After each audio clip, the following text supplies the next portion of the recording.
The way that we're able to sustain such programs is through private donations. So please consider supporting this program and others by donating to the Woodrick Social Justice Consortium. Visit our website at grcc.edu/ODEI.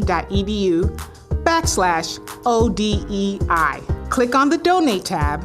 From there, use the drop-down menu and select Woodrick Social Justice Consortium.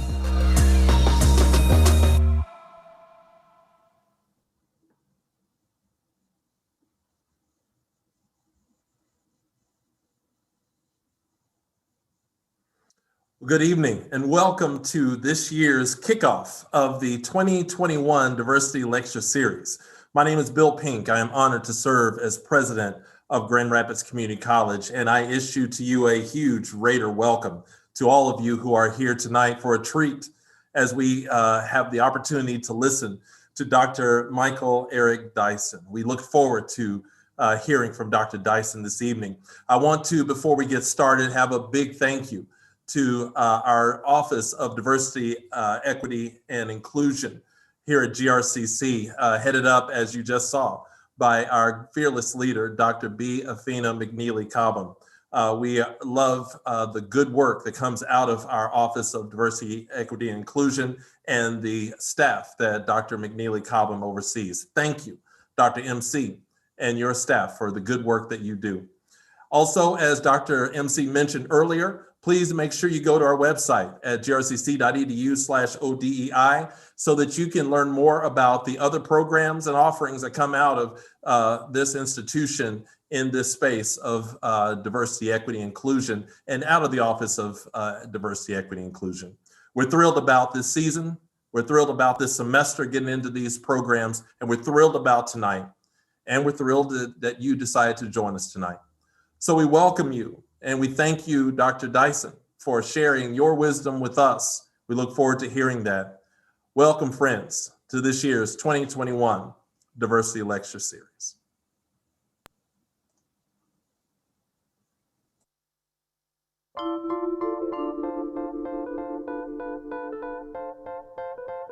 Dr. Michael Eric Dyson is a native of Detroit, Michigan, the home of Ford Motor Company, Motown, the soundtrack of the 1960s, and a black cultural oasis. Detroit.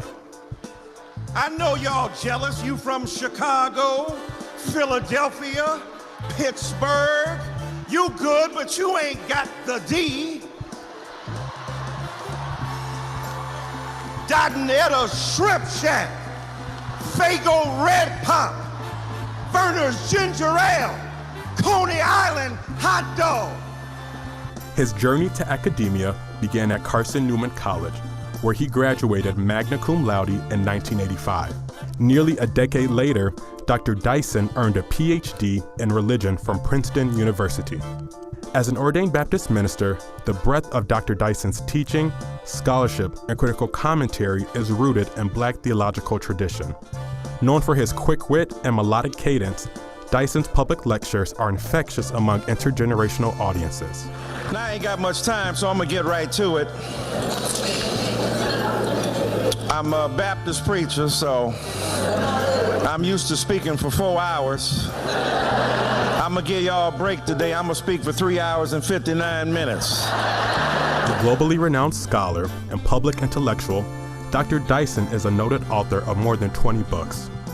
His innovative scholarship, combining cultural criticism and biography, have explored a range of iconic American figures and themes, from the politics of race during the Obama presidency to the legacy of rapper Tupac Shakur among African American youth.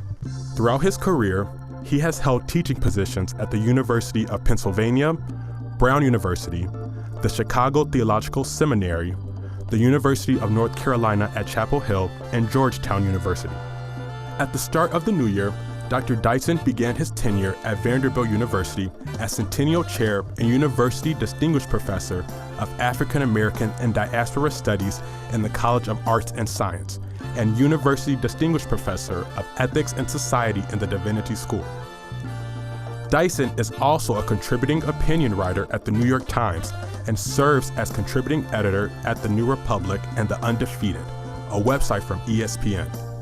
Grand Rapids Community College and our friends in the West Michigan community Please extend a warm virtual welcome to the 2021 Diversity Lecture Series keynote speaker, Dr. Michael Eric Dyson.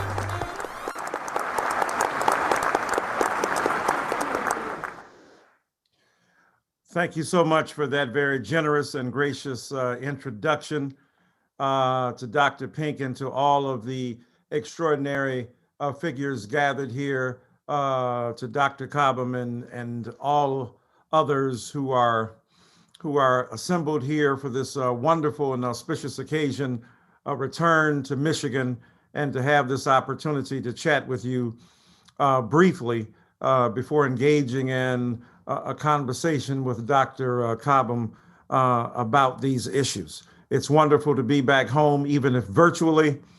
Michigan has had its share of ups and downs over the last year. To be certain, thanks for coming through in that last election. What up?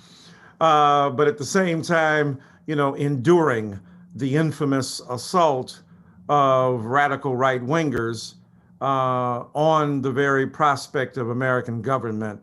So we're glad that Michigan is holding forward and holding forth. And I want to thank my brother, Bakari Katwana, a brilliant intellectual and social activist, for forging a connection here tonight. Now, tonight you have a provocative and powerful subject matter for me to address: pandemic, post-election blues and culture. Where do we go from here?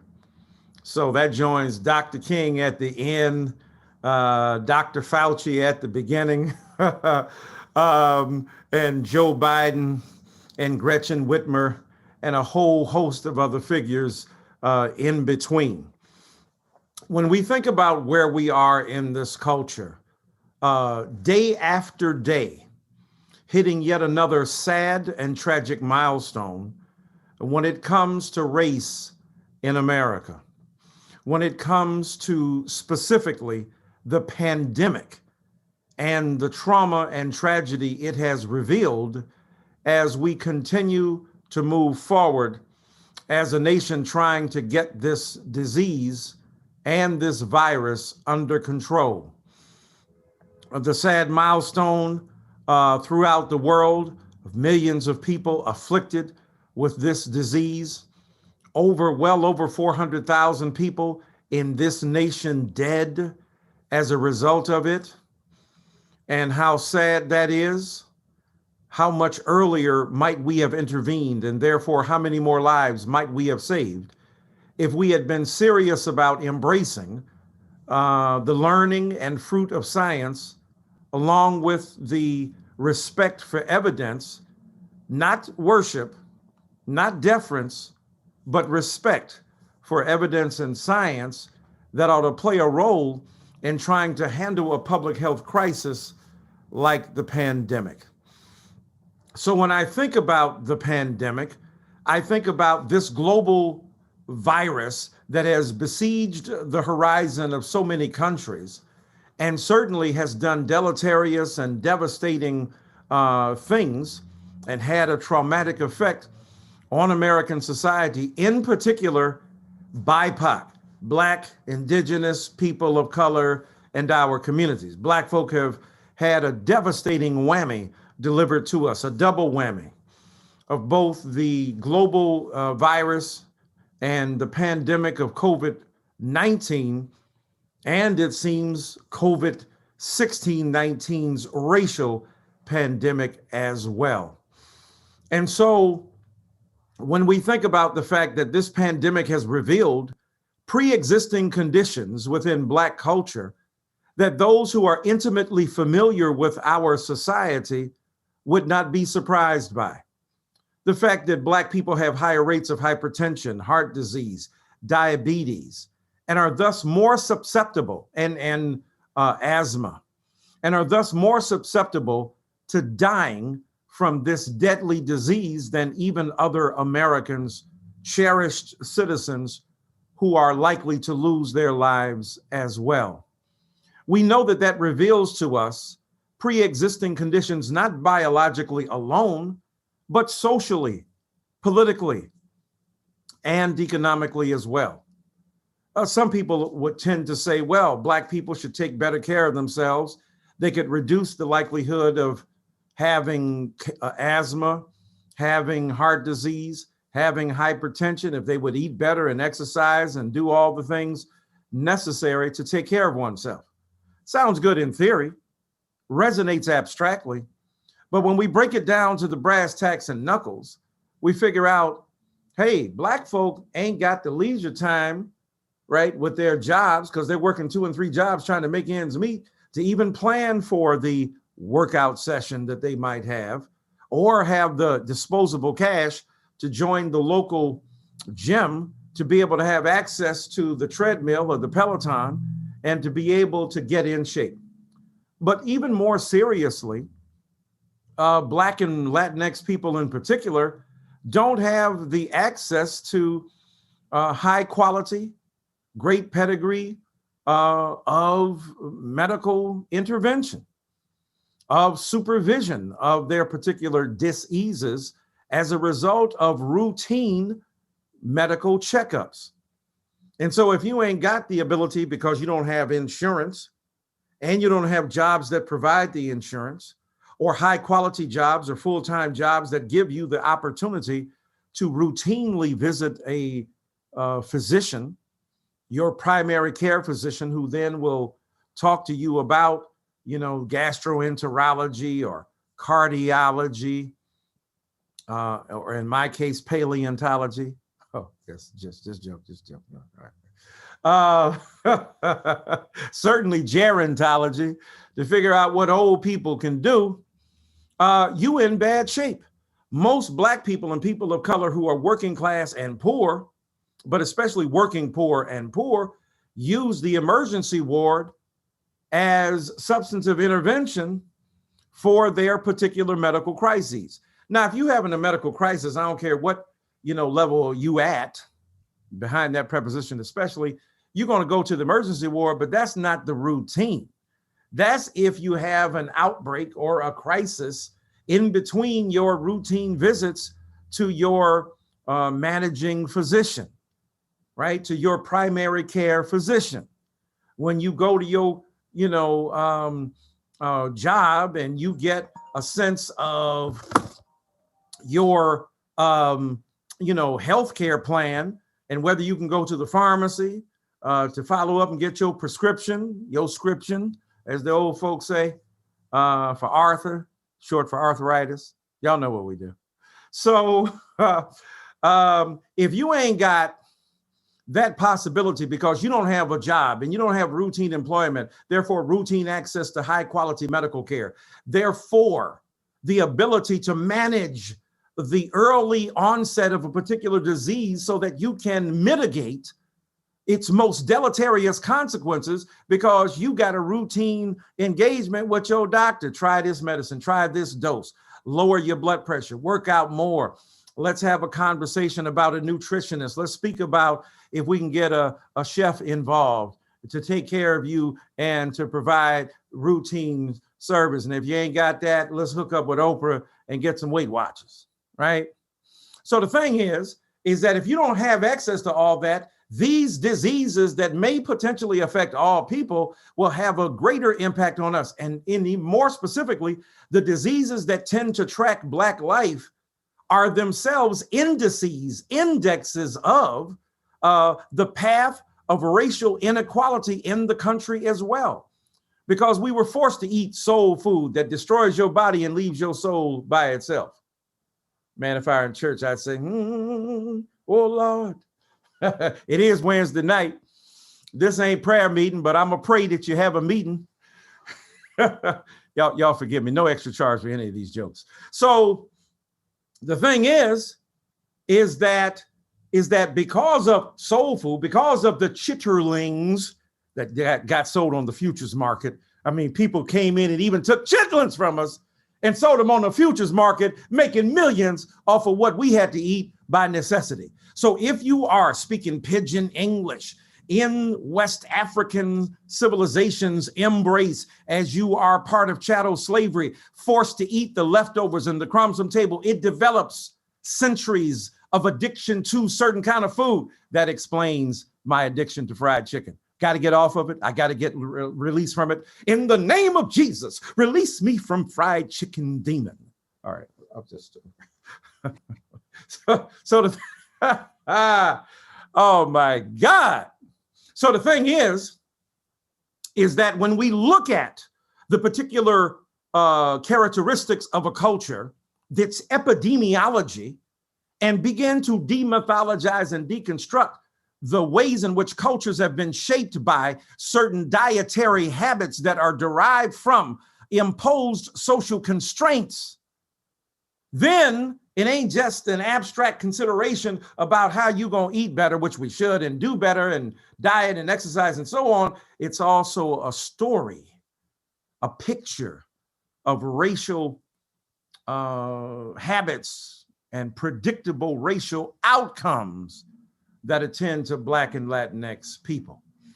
So, and then on top of that, I'm sure you all have seen these studies that have been done in a couple ways. First, to say that even when Black and white people, brown and white people, compared to each other, parallel tracks, controlling for middle class and upper middle class status, right? On both sides, upwardly mobile Black people, upwardly mobile white folk, upwardly mobile Latinx people, upwardly mobile white folk, that even when you control for that, Black people get differential treatment at the medicine, at the doctor's office, at the physician's office, than do white folk. Black and Latinx people still, same class, same money, right? So that if there's a heart issue, the studies suggest that white brothers and sisters get far more aggressive intervention to prevent the subsequent negative consequence redounding on their bodies. Whereas Black and brown people don't get the same kind of aggressive intervention. Secondly, a recent study suggests that even Black infants, mewling, puking babies, as to paraphrase Shakespeare, right? In the crib. That ain't a Black vernacular talking about your house, right? And I'm talking about literally in the crib, not your crib that I know is laid out and dope. I'm talking about everybody can't live like Dr. Cobham, but everybody else. So literally in the crib, in the hospital, infants are treated differentially based on their color.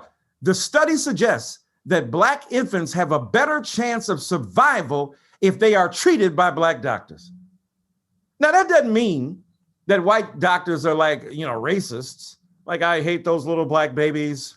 Those are baby kids. Off with them, right? That's not what they're saying. But what it suggests is that the level of curiosity that a Black doctor might bring to an infant might prevent them from experiencing some childhood or, infant trauma that they're curious about. Like, no, everybody ain't suffering that. Let me study a little bit more. Let me check into that a little bit more.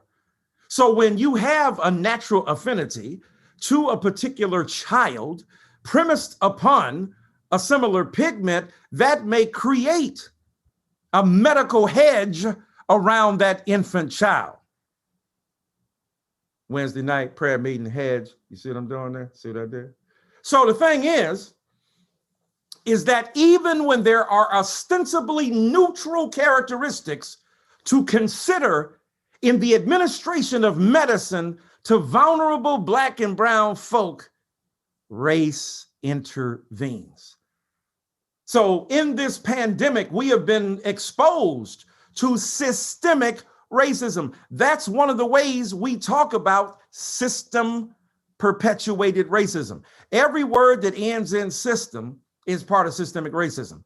Public health, system. Criminal justice, system. Higher education, system. Public education, system, right? Prison, system. Whatever word ends in system, you know that the potential to perpetuate a legacy of inequity exists. And so systemic racism is manifest even at the level of the pandemic, right? Which supposedly is attacking all bodies, which it does, but it doesn't have the same effect on all bodies, even within a particular race, even within a particular gender, even within a particular class. It's a kind of mysterious disease, something invisible attacking us, having a negative consequence on the visible world. The same might be said for racial injustice, an invisible bigotry. Now, it's visible in terms of manifestation of its consequence, the belief in white supremacy, the belief in white superiority, the belief that white people should determine and govern what happens in the world, the belief in the inherent superiority of one group over another, right?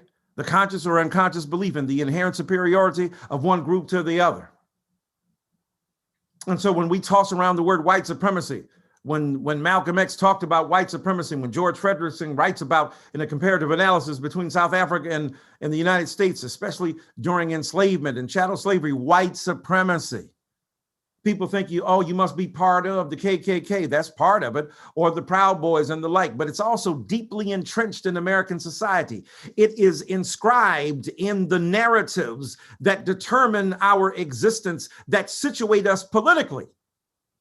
So that when the words, the immortal words of the Declaration of Independence were written, right? I think Babyface wrote the Declaration of Independence because he done wrote a lot of songs, you know. Oh, okay. Dr. Coppin said it wasn't Babyface. Okay, I'm sorry. I thought Babyface, he done wrote so many jams. Sorry, Teddy Riley. I know y'all saw that verses. Teddy is bad. Yeah, jam for me. He's bad. But come on, Babyface. Come on, bruh. You know he got that whip appeal. That's what Thomas Jefferson believed in, whip appeal. Oh, but in a different way. Not himself. He thought it was barbaric, but you let the institution of slavery go on so that white masters who engaged in whip appeal, not like Babyface meant it. So Thomas Jefferson, writing the immortal words of the Declaration of Independence, we hold these truths to be self-evident, that all men, already you ain't got women involved, even though men was ostensibly meant to be universal in its ascription of human identity through a male gender, you know that ain't working. Because you know they ain't got no women in mind, right? And they show enough. If they ain't got white women involved, you know they ain't no sisters involved. You know they ain't have sisters in mind, right? Except Thomas Jefferson, maybe Sally Hemings. You know what I'm saying? I mean, come on, right? So the thing is that inscribed in that central defining document of American democratic, small d, imagination, are the words merciless savages in regard to Indians as merciless savages, indigenous people, and Africans, among others, as domestic insurrectionists. Hot diggity dog. Native people, indigenous folk as merciless savages, and Black people as domestic insurrectionists. Somebody call up the cops at the Capitol and tell them it's the wrong color out there wilding out. You're not the domestic insurrectionists, the Africans are. Oh, I'm gonna get to them. That's what they call foreshadowing. I'm just giving you, you know, I'm doing. I'm giving you a little foreshadowing. This is a Steven Spielberg movie. This is Spike Lee, The Five Bloods, and I'm just foreshadowing what will come later. And so, in the Declaration of Independence, inscribed into the very central documents that define the tenets of American democratic energy, the collective imagination of this nation infused with notions of domestic insurrection from Africans and merciless savagery from Indians. Who the savage? Who the insurrectionists? Black people? Indigenous people? But in those very documents is inscribed an inherent limitation on African identity. Even though they took out of the Declaration of Independence, Thomas Jefferson was coming cold-heartedly, in a beautiful way, against slavery, even though he owned enslaved people. Let's just be real. You know, it's one thing to talk about, another thing to be about it. He didn't have a master P, get it? Master of Black people, master P. I'm just giving you the interlocking. analogous features of Black metaphoricity. I'm just breaking it down for you. Master P said you got to be about it. And if you're going to be a Master TJ, Thomas Jefferson, then you ought to let folk go while you trying to talk about in the Declaration of Independence how barbaric it is. But you own human beings, homie. In fact, Thomas Jefferson also, this is an extra point, this is not even part of my lecture, but let me give you a little insight, was connected with, forging connection with Sally Hemings.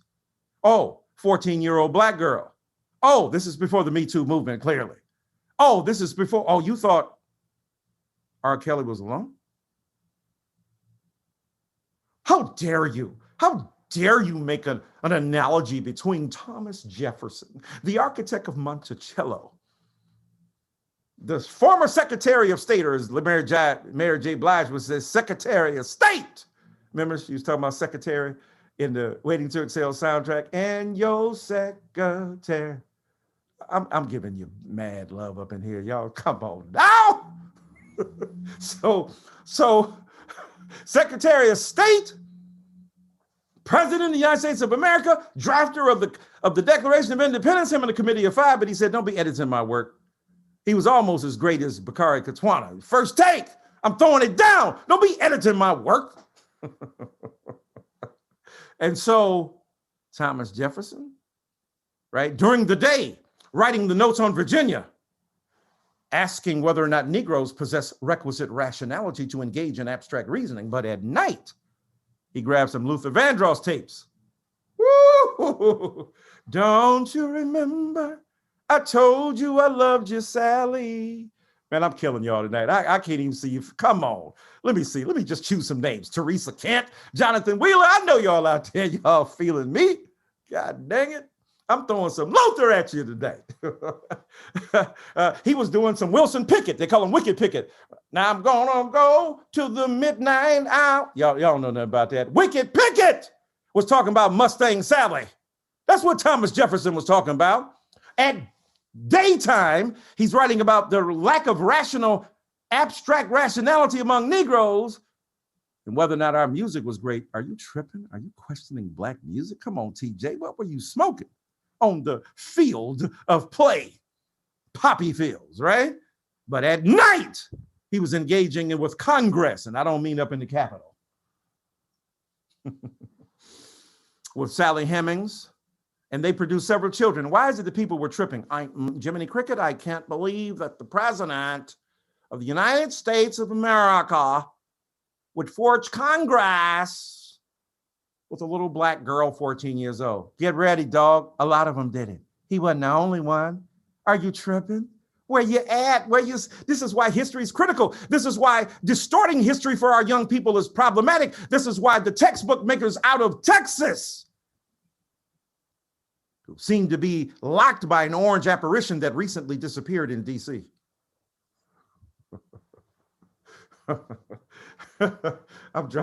I'm dropping more science than Einstein tonight. I'm just saying, I'm just telling you. So Thomas Jefferson is forging erotic communion with a 14-year-old girl, producing several children as a metaphor for what happens in the United States of America, with its interracial alliances forged against the will of many others, of many of us African people, and yet acknowledging the serious consideration of race in the American scene. Somebody's unmuted, you might want to mute yourself. And so when we think about the fact that in this country, thinking about the full arc of race and the pandemic of 1619, the moment when 20 some odd Black people were brought to Jamestown, 20 some odd Negroes, beginning the perilous odyssey of enslavement in American society that the 1619 Project picked up on, that a lot of Americans got consternated about, right? The 1776 Project. Did you see that ridiculous papyrus that contained the inscription of ludicrous lunatic intelligence? Shall we say unintelligence? That document was proud, like its president, to be unmolested by enlightenment. Man, I don't know. Dr. Pink is still on. Forgive me, Doc. I'm not a player. I just crush a lot. So,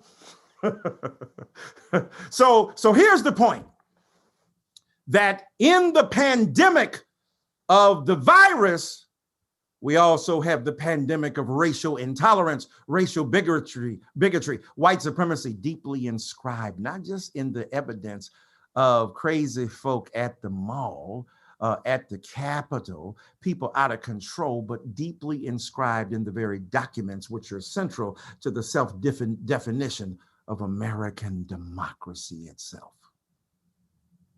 And so when we look at post-election blues, yeah, we got some, but let's be honest now. And look, I don't care what side you're on, because I've been critical of both left and right. That's just what I do. Right? Read my book on our beloved President Obama. I loved him and showed mad respect for him. Had some criticism. My book, my latest book that I got criticism of, Donald Trump, got to do that too now. So the thing is, but even some of his compatriots along the ideological spectrum to the right saw what he was doing was crazy, but that's only because it affected them. What kind of patriot are you only when it affects you, Mitch McConnell, right? When it affects you, Lindsey Graham, you too are viable vehicles of a vicious white supremacist virus that is perpetuated in the pandemic of 1619, the racial hostility, the anti-blackness that seems to be woof and warp of this nation over the last couple hundred years, and certainly in the last few. I know I only got a little bit of time left, so let me try to wrap this thing up before me and Dr. Cobham break bread. So in our post-election blues, we got a president who stood up and talked about white supremacy in his inaugural speech. I ain't never heard that. I don't know about y'all. You can say something about the old man if you want to, and being old myself, 62, I'm for old people. I'm for Tom Brady. What? 43 years old in the Super Bowl. Take that, you young whippersnappers. A 43-year-old man showing you young boys how to throw a ball. What up with that? Although Patrick Mahomes is a devastatingly great quarterback. But Tom Brady, 43, just like Liam Neeson, 65, still an action star. I will hunt you, I will find you, and I will kill you. Come on, man. Old people. Give us some love up in here. So Joe Biden is old, and I'm gonna tell you what, if I was preaching to that, I'd say, you can try one time and get turned down. You can try 2 times and get turned down. But the 3rd time is the charm. Yes, he will. All right. 3 times he ran for the presidency and got turned down twice. Don't you ever give up on your dreams. Keep on. You never can tell. 78 years old. He rode up into the White House. What up? I've been here before. I know what it is. I've been vice president. I've been hanging out with Barack, but I was in charge. I the captain now. I'm killing y'all. Come on, man. So I'm almost done. But check this out. So the thing is that when you look at the post-election blues, here's a president who stands up in his inaugural address after before Sister Gorman gives that beautiful, brilliant poetry, 22 years old, dropping it with a symphonic embrace of the poetic meter of Black vernacular culture and the high aspiration of formalized aesthetics. She killed the game and chocolate charming at the same time. Because we still got colorism in this country. I'm glad that a chocolate star rose on that day against the nocturnal bosom of God's dark imagination. Man, those who got ears, let them hear. Right? She wasn't light, bright, and almost white. No disrespect. You see I'm yellow. You see what's going on. I know what it is. But I'm just saying, let's acknowledge game for what it is. And so Joe Biden stood up and said white supremacy in his inaugural speech and talked about systemic racism. And yesterday signed 4 executive orders. Oh, he wasn't playing. He said, I'm about it. I'm Master P up in this beat. right? He's telling private prisons, get out. Let's do away with our contracts with private prisons. That's big time. He also has talked about the elements that are anti-Asian that have to be policed. And don't tell me that having a woman vice president who's Black and Southeast Asian ain't got at least some awareness raising with the vice president, now president as well.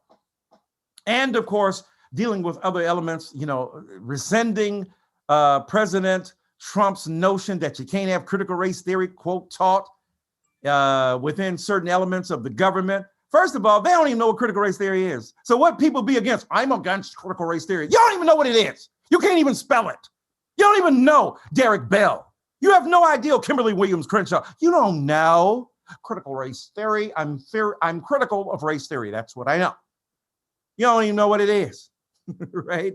So understand that critical race theory is about a theoretical perspective of a panoply of perspectives that bring to bear the historical legacies of rational reflection upon social injustice and understanding that your situation in the world will impact the coloring and of your perception.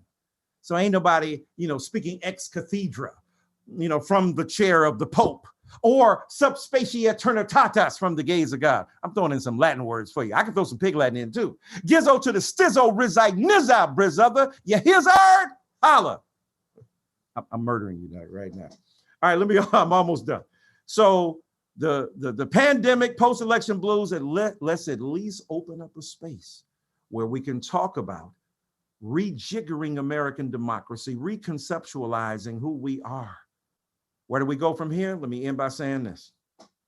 Are you telling me that you don't know that if that had been some Black people or some Latinx people on the mall, tearing shit up, excuse my language, just tearing stuff up at the Capitol, that we wouldn't have Black bodies that are dead right now? If Black folk busted out a window trying to jam the Capitol, don't you know it would have been open season on Black flesh? How do I know this? They were acting like Black Lives Matter protesters were barbarians to begin with. Look at all the tear gas they put on them.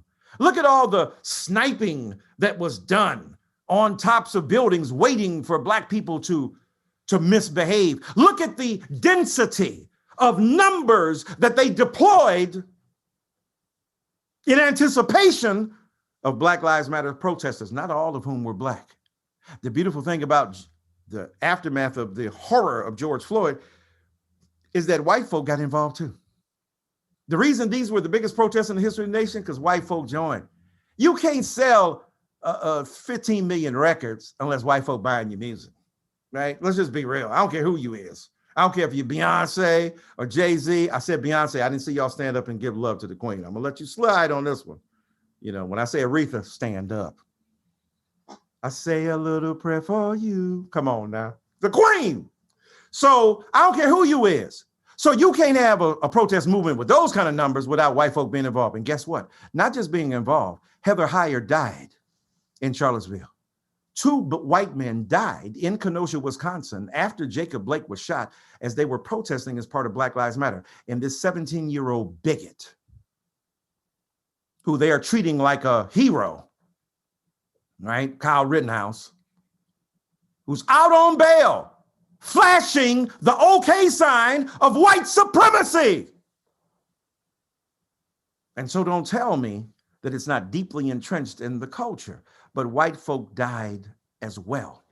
So when white brothers and sisters join people of color, BIPOC folk, it makes for a powerful contagion that is able to transform the world.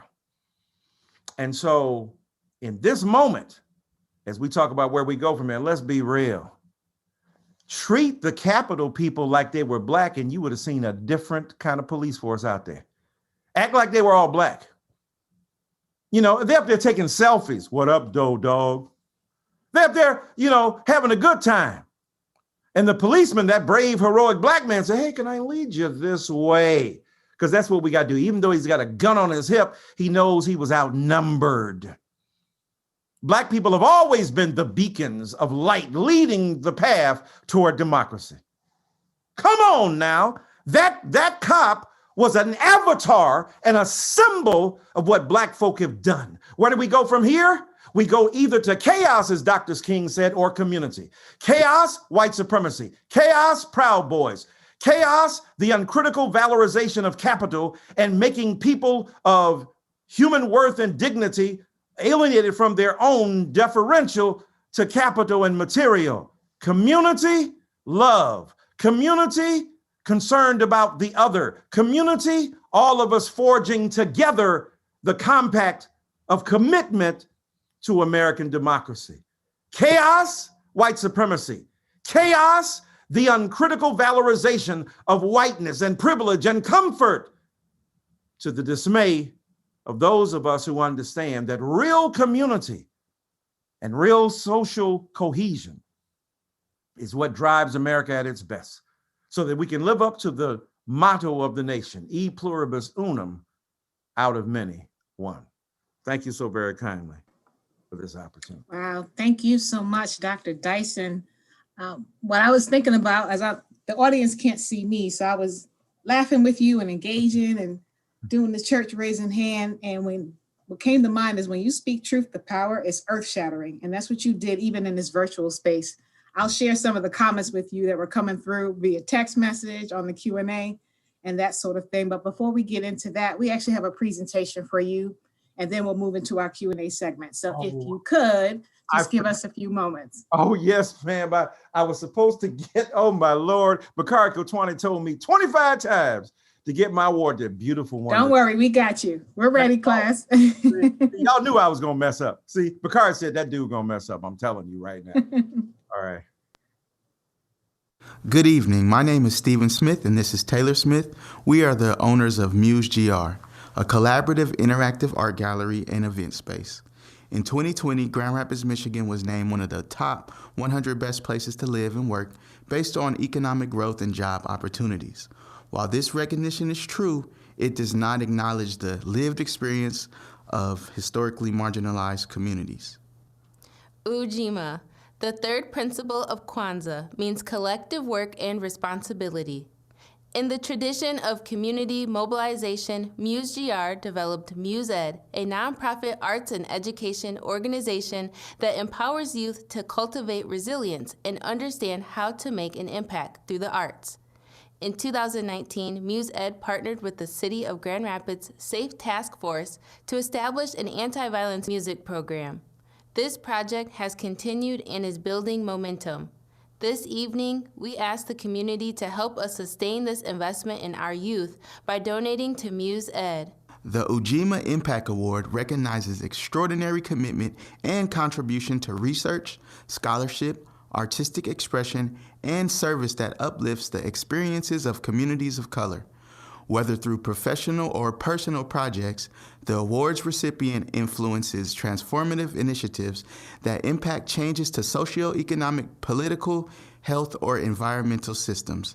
The Office of Diversity, Equity, and Inclusion at Grand Rapids Community College presents the award in partnership with a nonprofit organization that is unwavering in its support of historically underserved communities. To fortify this partnership and leverage donations to Muse Ed, we are honored to present the Ujima Impact Award to Dr. Michael Eric Dyson. Congratulations. Oh, I'm so honored. I'm so honored by this. Thank you so very kindly for this tremendous award and incredible recognition. And I got a beautiful award that y'all sent me. I'm so grateful. I'll send pictures. Bakari's going to just clobber me, but thank you so very much, because they were sent in plenty of time, and ain't your fault, it's mine. So thank you so very much. That's okay. So we're going to, you and I are going to be in dialogue a little bit as part of the Q&A, and then I will open it up to our larger audience. So what I'll say to the audience is please use the Q&A box that's there. A lot of you have been in the amen corner using that box to talk back to Dr. Dyson, but you can also answer a question there when we sort of wrap up. I think that's the only instructions I had to give. So Dr. Dyson, I drew up some questions based on two frameworks. your wonderful sermon that you did about 10 days ago at Washington National Cathedral back on January 17th. Right. And this fantastic book, right? Long time coming, Reckoning with Race in America. It will be on my shelf with many other of your books. I want to talk to you about 3 areas in particular: patriotism, white rage, and the American social contract. Right. And where do we go from here if we can re-engage back on that subject matter? Yes, Okay. ma'am. So in terms of patriotism, during your sermon, you called out the ethos of American exceptionalism as white supremacy on the sly. Mm-hmm. Would you expound on that point by drawing a connection to your letter to Elijah McClain? That's from the book. Specifically, your analysis of Black America's lack of endearment for the phrase, my fellow Americans. And I just want to read a quick excerpt that highlights that. You write here, we are used to hearing presidents say, my fellow Americans, a phrase composed of a pronoun, adjective, and noun, to suggest the bond we share as citizens. Grammar is one thing, citizenship an entirely different affair. Has the sentiment ever really been true for Black folk? Do we really live in the same country as white folk? Do we see the same things? Do we experience the same realities? Is our nation's motto, fully realized out of many one? I'm going to try the Latin here that you wrote, e pluribus unum. Yes, ma'am. Oh, no, that's a great question. And you forced me to think about that in a new way. I hadn't connected that letter to Elijah McClain that opens my book, The Prelude, in talking about e pluribus unum, out of many one, and the phrase my fellow Americans with American exceptionalism. But thank you for inviting me to do that.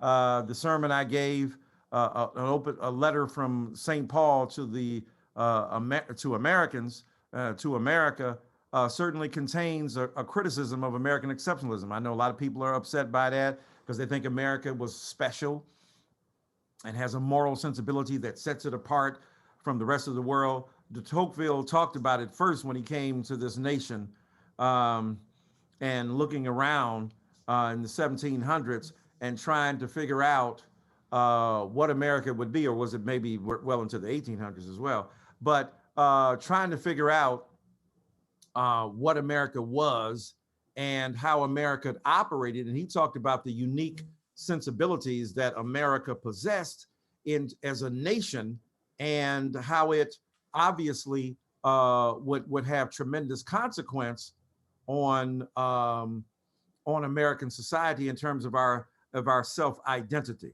So, in the 1800s, when he came here and looked around and did an analysis of America and helped us understand who we were, we took a sentence from Tocqueville about the unique character of America, the exceptional nature of our identity, as a premise for our continual and perpetual exceptionalism in the world. And we turned that, in concert with notions of manifest destiny, that is, we are the ones sent by God to transform the world, into American imperialism, where we justified our enslavement of Black people in North America and our genocide against Native peoples and indigenous folk in the name of a belief that we were the moral cops of the world, that God had given us a special privilege, a special honor, a special duty.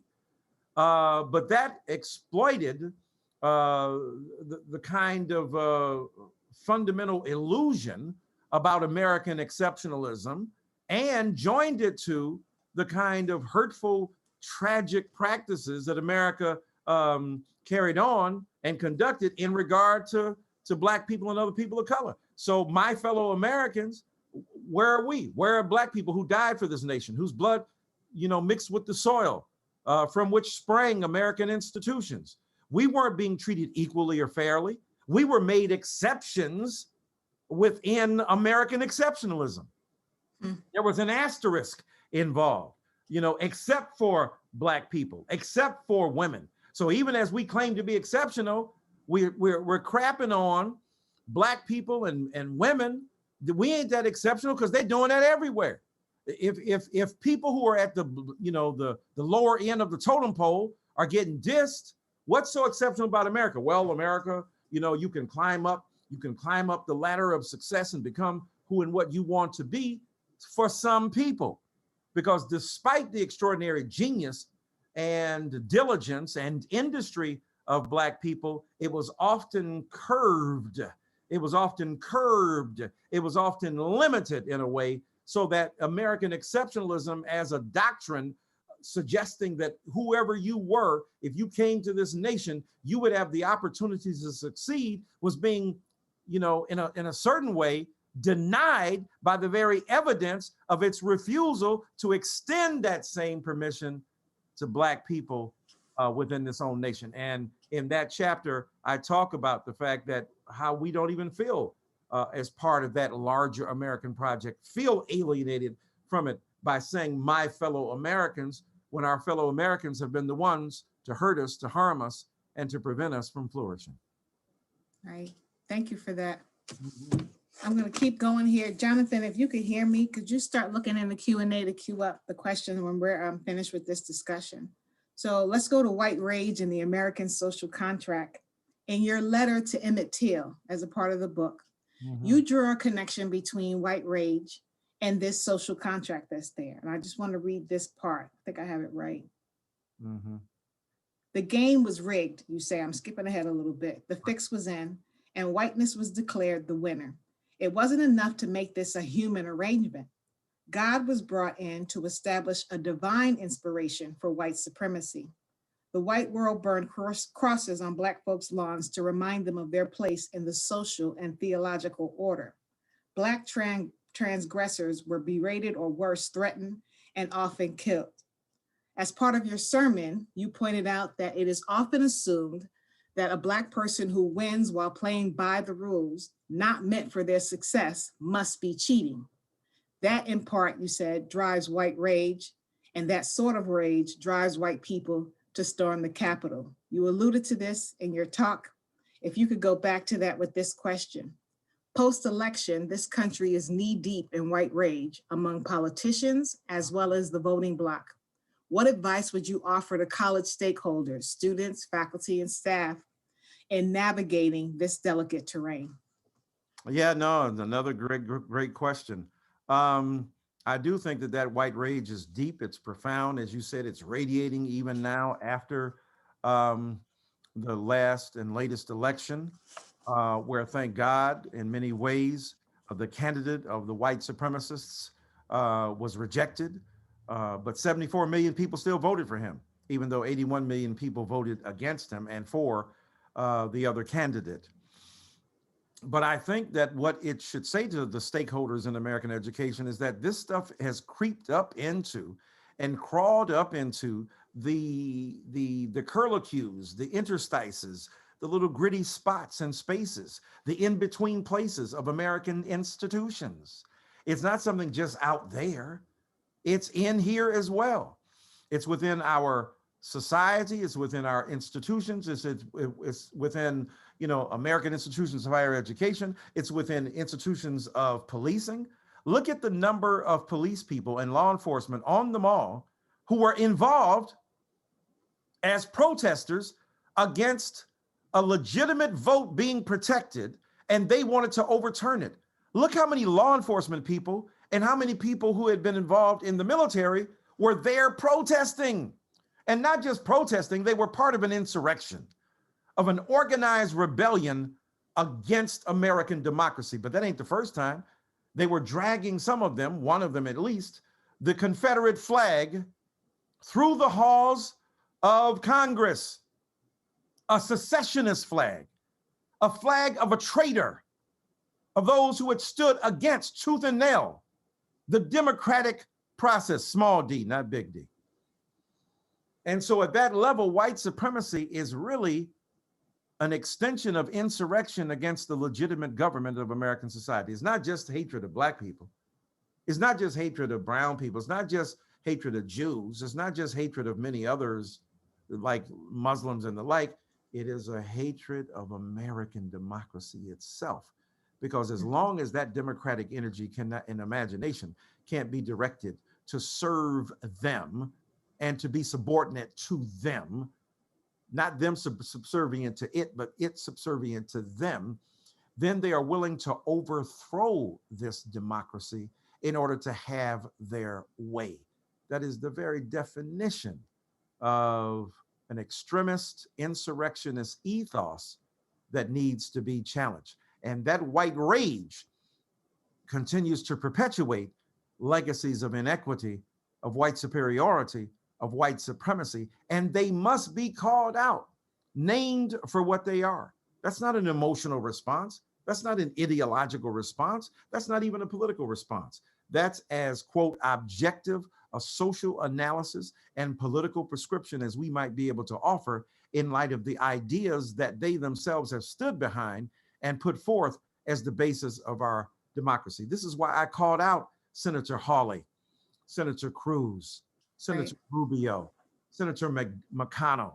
You are complicit in this stuff too, even though you are, abhorred by what you saw going on. You have been complicit in the very subversion of the very democracy that you are supposed to uphold. So that white supremacy that is joined to that white rage, and the stakeholders of American education have to be willing to admit that and acknowledge that. Look at the new information coming out about Michigan. They were rehearsing and practicing so that they could take over the Capitol and to invade it and to do in Michigan what they did in Washington, D.C. This is a deep and profound problem that has to be acknowledged, that has to be resisted in order for us to maintain and preserve even a semblance of our strong democracy.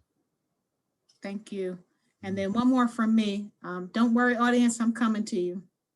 So where do we go from here? On the last page of the chapter on Black Death, which is an extension of the letter to Emmett Till, you write, we have promised time and again to change from within, motivated by some crisis, moved by some uprising, shamed by some catastrophe that wore on our conscience. But each time we bow to the inertia brought on by half-hearted, half measures. But, you say, something feels different now. But how far are we willing to go? In your closing remarks of your sermon, you said, unity is the bridge, justice is the destination. Mm-hmm. Is America capable of bestowing justice for centuries of marginalization? And if you were to say yes, what does justice look and feel like? No, it's a great questions, great questions. I was ready for you. I was gonna say, you and I are gonna have to go on the road. We're gonna have to go on the road with this. Yes, it is capable, but it will have to do a whole bunch of stuff in order to recognize its capabilities, as Martha Nussbaum might talk about them. So those democratic capabilities. I think that that there is the possibility that America can change, that America can reckon. This moment does seem different. The white lives that have been lost, the white people willing to be on the front line, the white allies willing to join us in the streets to say, even during a pandemic, that we're willing to risk our lives in order to articulate our vision of social change and join arms with and link arms with Black and brown people and other white people who are allies to vulnerable Black people to express an overwhelming desire to recover the best sense of American democracy. But it will take some serious introspection and some willingness to challenge white comfort, white innocence, white ignorance, white convenience.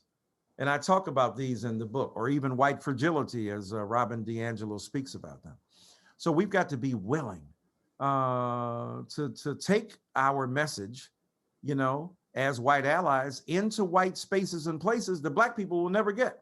I don't care how brilliant Dr. Cobham is or how smart y'all might think, some of y'all might think I am. We ain't gonna get but so far, right? So we're gonna deputize you, white brothers and sisters, to go into your spaces and places and your race and your group and your family and take this message. And when you hear the horrible, destructive stereotypes that are being perpetuated, stop them. Talk about them. Say they ain't right. I know it's uncomfortable. When you go home for Thanksgiving, now eat your meal first. Now, don't be crazy. Don't be hungry. Don't be hungry. right? I was gonna say a sweet potato pie, but let me say pumpkin pie. Eat the pumpkin, eat the pumpkin pie first. And I was gonna say eat the dressing first, but I'll say eat the stuffing. Then, after you done grubbed up and grubbed out, when you go to the Super Bowl party, watch the game first, get through halftime and all the commercials, then challenge what you now how are you making statements about, oh, those people, they're great on the field, but once they get off of it, challenge that. Challenge what grandma says, challenge what uncle says, challenge what cousins say, challenge what nieces and nephews talk about, challenge what younger people think too. A lot of those racists and bigots are well-coiffed young people who are perpetuating a legacy of white supremacy and white superiority, and they're 18 and 19 and 20, 25. Kyle Rittenhouse is 17 years old. The young man accused of killing 2 white brothers who were part of the Black Lives Matter protests in Kenosha, Wisconsin. And so we have to have the willingness to confront these issues, to talk honestly and openly about them, so that we can alter the landscape, transform the mindset, color the consciousness, and revive a sense of usness.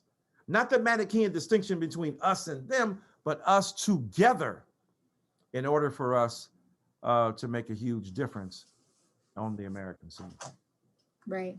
I'm going to take a few questions. Jonathan, if you can assist. I know I'm up against Big Gretch, Governor Whitmer's State of the State address, which started at 7 p.m. So we'll do about 2 to 3 questions and then we'll end here. Do you want to read it aloud, Dub, or you want me to do it? Yeah, I can read some aloud. Okay. So we have, hello. So we have a question from Holly. So she asked, how do we get to unity without accountability and justice? We can't. Holly, you're right. As I said, and Dr. Cobham talked about, unity is the bridge, justice is the destination. You don't celebrate the Edmund Pettus Bridge, you celebrate John Lewis and Amelia Boynton and the folk who went over the bridge to get to a deeper and more profound destination, right? Unity is the bridge, the instrument to realize our goals of justice. So you can't have unity by unifying with people who hate you, by unifying with people who want to destroy you, by unifying with people who think that you are inferior or incapable of the best manifestation of democratic imagination and experimentation. So I think Holly's absolutely right. Until we can have real justice, we can't have reconciliation. So yes, I want unity, but not unity at all costs. Unity at the expense of recognizing justice is no unity at all. The people on the mall were unified. The people at the Capitol were unified in their vision to destroy and subvert democracy. So they had unity, but they didn't have the right goal. We got to get the right goal. And when we have the right goal, we have to tell the truth about being culpable, about being, held to account, and about owning up to our limitations so that we can move forward.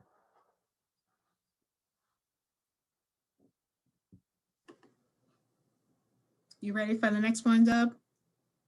Yes, I have another one. So Professor Jermaine Reese asks, can you please speak to the lack of action and allocation of resources to deal with white nationalists, such as was historically done to decimate Black organizations geared towards unification and uplifting Black and brown people? Yes, Professor Reese, a great question. Think about it. The FBI spent all that time on Black identity extremists. Mm-hmm. Now let me go. What in the hell is that? What the hell is Black identity extremists? That's just made up. That's some made up stuff. These groups are presenting harm to America. Where they at? Right? So they spent all this time warning us, the FBI, warning us about Black identity extremists, when the real identity extremists, white identity extremists, were the ones ravaging this nation. Look at what happened there in Michigan. Look at what they were trying to do to Gretchen Whitmer. So we're going to go listen to her. Look at what they were trying to do, right? And Lieutenant Garland, right, is right there with her, arm in arm.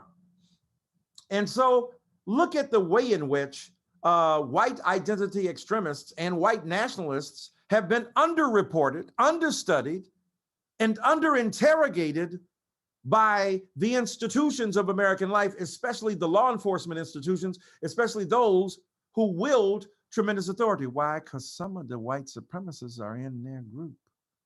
Why? Because some of the white supremacists are and white identity movement with a distorted religious perspective of Christianity are part and parcel of law enforcement, right? Look at this. Is it Representative Marjorie Greene? Is that her name with the QAnon? What kind of madness is that? You know, in the words of the late, great Whitney Houston, hell to the no, we got to say. So, Professor Reese, we have to pay attention and not only study, we got to pay attention to and study some of these white identity movements, some of these white nationalist movements, some of these white supremacist movements, and not just study them, but put resources behind identifying and pulling out, extirpating, eviscerating, removing, eradicating the deeply entrenched roots that are underneath the ground of so much of American law enforcement and tell the truth about it. We know that COINTELPRO was part of an organized movement of the FBI to root out what they thought were, insurgent organizations, a lot of whom were Black, right? So they after the Black Panthers, but they after Coretta Scott King too. What was Coretta Scott King doing, dog? But trying to talk about peace and justice. Dr. King, James Baldwin, Harry Belafonte, Clarence Jones, Albert Einstein, and on, and Gene Seberg, and on, and on, and on. Anybody, any citizen who threatened the narrow parameters of American idolatry, the idolizing and the fetishizing of American political life, not our conscious embrace of its noble ideals and aspirations with a recognition that there will be contradictions, but to make a fetish and an idol, right? To look at the Second Amendment and act like it's the second commandment. That kind of worship at the altar of Americanism, which is the altar of whiteness, which is the altar of white supremacy, which is the altar of white dominance and hegemony and empire, is a deeply and profoundly misled practice. And so, yes, Professor Reese, I think that white nationalism and white supremacy must be studied, must be uprooted and eradicated. Thank you, Dr. Dyson. I'm going to shout out Professor Reese, the director of our police academy at GRCC and newly minted PhD. So it's Dr. Reese. Dr. Reese, Professor Dr. Yes. Reese. To the panelists that are on this side with me in Zoom, anybody have a question? I'll yield the last question to you all. So Professor Cooper, Provost Knettle, Trustee Brunsberg, Commissioner Lanier, anybody on this side have a question?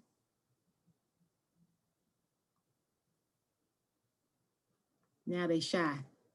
All right, well, let's listen to the governor. Right. Going once, going twice. You got to unmute yourself. Okay, they don't. Dr. Dyson, thank you so much. We are honored to have you kick off our diversity lecture series.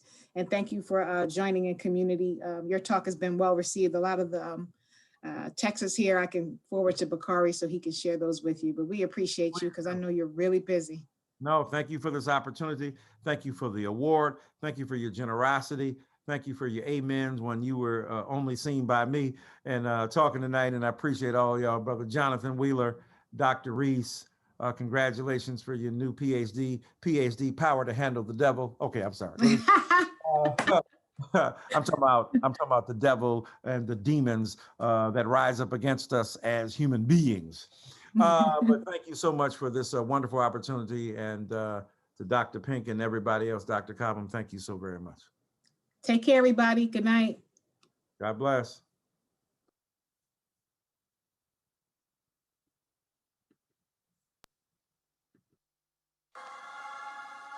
Hey, look, I pray you catch a wave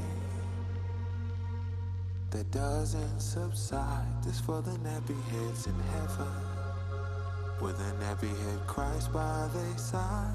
I pray you catch a wave Absolutely marvelous. that doesn't subside. That's for the nappy heads in heaven, with a nappy head Christ by their side.